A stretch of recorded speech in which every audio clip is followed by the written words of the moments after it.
Hello friends, welcome to SSC coaching centre. दोस्तों, आज के वीडियो में हम बात करेंगे टाइम, स्पीड और डिस्टेंस के प्रश्नों की। ये प्रश्न आपको सीखना बहुत जरूरी है क्योंकि बिल्कुल लेटेस्ट टाइप है। ये आपका बिल्कुल लेटेस्ट है, तो आप ये वीडियो पूरा देखिएगा। चलिए स्टार्ट करते हैं। पहला क्वेश्चन, एक कार 1 घंटा में 35 किलोमीटर की दूरी तय करती है तथा प्रति घंटा कार अपनी चाल 2 किलोमीटर बढ़ा देती है, तो 12 घंटा में कुल कितनी दूरी तय करेगी? देखिएगा, पहले घंटा में 1 घंटा में कितनी दूरी तय कर रही है? वो 35 किलोमीटर। फिर दूसरे घंटा में, फिर तीसरे घंटा में, ऐसे ही कितने घंटे दे रखे हैं? 12 घंटे दे रखे हैं। 12 घंटे में वो कितनी दूरी तय करेगी? देखिएगा, प्रश्न बहुत ही अच्छा है। पहले घंटे में 35 किलोमीटर की दूरी तय कर रही है, ठीक है। वो प्रति घंटा 2 किलोमीटर बढ़ा देती है। भाई, प्रति घंटा कार अपनी चाल को 2 किलोमीटर बढ़ा देती है, 2 किलोमीटर बढ़ा देगी। पहले घंटे में 35 है तो दूसरे घंटे में 37 हो जाएगा, 2 किलोमीटर बढ़ के। तीसरे घंटे में 39 हो जाएगा। ऐसे ही बढ़ता चला जाएगा 2-2 घंटे। तो देखिएगा, पहले घंटे में 35, दूसरे घंटे में कितना? 37, 2 का अंतर। 37 फिर 39, 2 का अंतर। तो अंतर आपका समान चल रहा है। जब अंतर समान होता है तो इसको क्या कहते हैं? समानांतर श्रेणी। आपने इंटर में पढ़ा होगा, 12th में समानांतर श्रेणी पढ़ी होगी। तो इसको करने का क्या फॉर्मूला होता है समानांतर श्रेणी का? S equal to N divided by 2। ठीक है, करके बता रहा हूं, ठीक है। इसको याद रखिएगा, 2A plus N minus V into D. ये फॉर्मूला समानांतर श्रेणी का आपने पढ़ा होगा 12th में। अब इसको आप आसानी से कर पाओगे, ठीक है। चलिए, S बराबर N का मान कितना है? 12। n का मान 12 है, 2 से डिवाइड कर दोगे 12 को तो 6 बार में डिवाइड होगा, ठीक है। मैं स्टेप कम कर रहा हूं। अब चलिए, a का मान कितना है? a का मान है दोस्तों, ये पहले वाली किलोमीटर की जो चाल है 35 है ना, a का मान 35। तो a का मान 35, 35 का मान पे 2 से करोगे तो 70 है। प्लस n का मान भाई कितना है? n का मान 12 था ना, n का मान 12, 12 में से माइनस कर देंगे 1 तो कितना हो जाएगा? 11। और ये क्या है? D for difference. डिफरेंस कितने का है? 2 का। तो 2 का मल्टीप्लाई 11 से हो जाएगा तो ये कितना हो जाएगा? 22। तो ये कितना हो जाएगा यहां पे? 22, ठीक है। अब इसको कर लीजिए आराम से। 70 और 22 कितना हो जाएगा? 92। 6 का 92 से मल्टीप्लाई, 6 दूने का 12, कैरी का 1, 6 निम 54, कैरी का 1 55, यानी कि 552 किलोमीटर। स्पीड कितनी कितनी दूरी तय करेगा? चाल कितनी? 552 किलोमीटर, यानी कि सी ऑप्शन बिल्कुल सही जवाब है। तो आप समझ गए होंगे कि किस तरीके का पैटर्न आ रहा है एग्जाम में और किस तरीके से आपको करना है। ये तो पहला क्वेश्चन था। पूरा वीडियो देखिए, अभी और मजा आने वाला है। अब देखते हैं अगला सवाल। अगला प्रश्न है, एक कार 70 किलोमीटर पर घंटे की चाल से चलना प्रारंभ करती है। प्रत्येक 2 घंटे में चाल 10 किलोमीटर बढ़ जाती है, तो 345 किलोमीटर की दूरी तय करने में कितना समय लगेगा? बहुत अच्छा सवाल है। एक कार 70 किलोमीटर पर घंटे की चाल से चलना शुरू करती है। कितने की चाल से? 70 की चाल से। और प्रत्येक 2 घंटे में चाल 10 किलोमीटर बढ़ा देती है, मतलब हर 2 घंटे के बाद 10 किलोमीटर चाल को बढ़ा देती है। तो जो पहले के 2 घंटे हैं वो तो 70 की चाल से चले होंगे, यानी कि 140 किलोमीटर। समझ में आया? 70 की चाल से चलती है ना, तो 2 घंटे में 140 चलेगी। फिर 2 घंटे के बाद क्या करती है? प्रत्येक 2 घंटे के बाद वो चाल को 10 किलोमीटर बढ़ा देती है। पहले 70 थी, अब 2 घंटे के बाद 10 किलोमीटर प्रति घंटा बढ़ा देगी तो 80 हो जाएगी। तो 80 के बाद 80 चाल होगी तो 2 घंटे में कितने चलेगी? 80 दूनी का 160, यानी कि 2 घंटे में वो 160 किलोमीटर चल जाएगी। देखो, 2 घंटे तो ये हो गए, 2 घंटे ये हो गए, टोटल घंटे कितने हो गए? 4। और 4 घंटे में कितनी दूरी तय कर ली उसने? 140 और 160, यानी कि 300 किलोमीटर की दूरी 4 घंटे में उसने तय कर ली। लेकिन टोटल दूरी कितनी तय करनी है? 345। 345 में से 300 किलोमीटर तय हो गई, बची 45। 45 ही तो बची है ना। अब देखो, यहां पे 2 घंटे हो चुके। 2 घंटे होने के बाद फिर से 10 किलोमीटर चाल बढ़ा देगी तो कितनी चाल हो जाएगी? 90 की, यानी कि 1 घंटे में 90। 1 घंटे में 90 चलेगी और हमें चलना 45 है, तो आधे घंटे में 45 चलेगी। भाई, 1 घंटे में 90 चल रही है। देखो, ये 1 घंटे में 70 थी, फिर 1 घंटे में 80 हो गई, फिर 1 घंटे में 90, क्योंकि हर 2 घंटे के बाद 10 किलोमीटर चाल बढ़ रही है तो 90 होगी ना, यानी कि 1 घंटे में 90 चलेगी। तो 2 घंटे में कितना चलेगी 180, लेकिन हमें 2 घंटे का नहीं पता, हमें केवल 45 किलोमीटर चलाना है। 1 घंटे में 90 चलेगी तो आधे घंटे में चलेगी भाई 45, आधे घंटे में यानी कि 1/2। तो यहां कितना समय लगा था भाई 4 घंटे का, और आधा घंटा ये वाला और जोड़ दो 1/2, ठीक है 4.5 घंटे लगेंगे। ये आपके सवाल का बिल्कुल सही जवाब है। उम्मीद करता हूं किसी को भी समझने में कोई प्रॉब्लम, कोई समस्या नहीं आई होगी। अब देखेंगे अगला सवाल।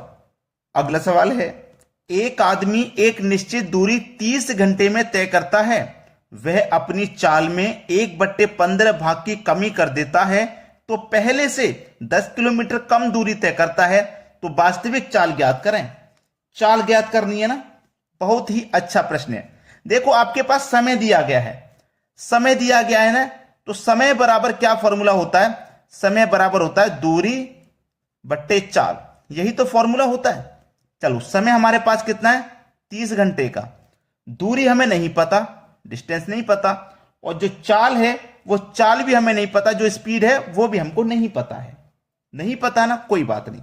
देखिए हमसे एक बात और कहिए, वह अपनी चाल में 1/15 भाग की कमी कर देता है। कितनी कमी करता है 1/15 भाग की वो कमी कर दे रहा है। 1/15 भाग का मतलब क्या है, कमी कर रहा है ना, तो कमी करता है तो नीचे में ऊपर घटा के लिखते हैं, तो 15 में से 1 घटा देंगे 14/15। और अगर यदि वृद्धि की बात कहता ना, तो 15 में 1 जोड़ के लिखते 16/15 हो जाता। और कमी की बात करेगा तो नीचे से ऊपर घटाएंगे, और वृद्धि की बात करेगा तो नीचे में ऊपर जोड़ेंगे। समझ में आ गई बात, 14/15 हो गया। अब देखो उसने क्या बोला है, 1/15 भाग की कमी कर देता है, तो वो पहले से 10 किलोमीटर कम दूरी तय करता है। ठीक है, चलिए हमारे पास ये समय 30 घंटे का है, दूरी जो भी दूरी है उसमें से 10 किलोमीटर वो कम तय कर रहा है, तो 10 किलोमीटर कम तय कर रहा है ना, तो 10 घटा देंगे, ठीक है, बटे में चाल आ जाएगी। चाल यानी कि स्पीड, जो कि हमें नहीं पता, लेकिन हमें इतना जरूर पता है कि 1/15 भाग की कमी कर रहा है, तो इस स्पीड का 14/15 हमने कर देंगे, 14/15 से मल्टीप्लाई कर देंगे, क्योंकि जब हमने इसको सॉल्व किया तो 14/15 आया। अब देखिएगा ये जो 15 है कहां पहुंच जाएगा, मल्टीप्लाई में ऊपर पहुंच जाएगा। तो चलिए इसे करते हैं, 30 बराबर d माइनस 10, ये तीसरी संख्या मल्टीप्लाई में ऊपर पहुंच जाती है 15, बटे में कितना आ जाएगा s मल्टीप्लाई 14, ठीक है ना। चलिए अब इसी को कटा लेंगे, आपके प्रश्न का आंसर आ जाएगा। 15 से 30 कट जाएगा 2 बार में।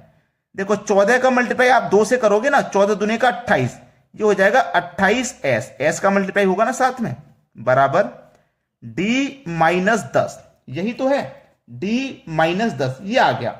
अब यहां पे इतना आने के बाद में देखिएगा एक चीज समझिएगा, यहां पे आप जब समझोगे, ये जो मेरे पास था ना पहले समय बराबर दूरी बट्टे चाल, अगर आप इसके नीचे 1 मान करके क्रॉस मल्टीप्लाई कर दोगे, जब क्रॉस मल्टीप्लाई आप करेंगे तो क्या होगा, s का मल्टीप्लाई 30 से होगा, s का मल्टीप्लाई 30 से होगा, तो ये 30s बराबर, और 1 का मल्टीप्लाई d से हो जाएगा, तो d बराबर कितना हो गया 30s हो गया कि नहीं हो गया।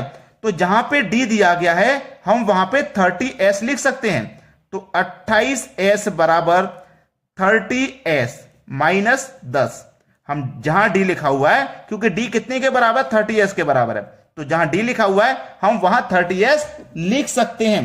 उम्मीद करता हूं कॉन्सेप्ट क्लियर हो गया आपका।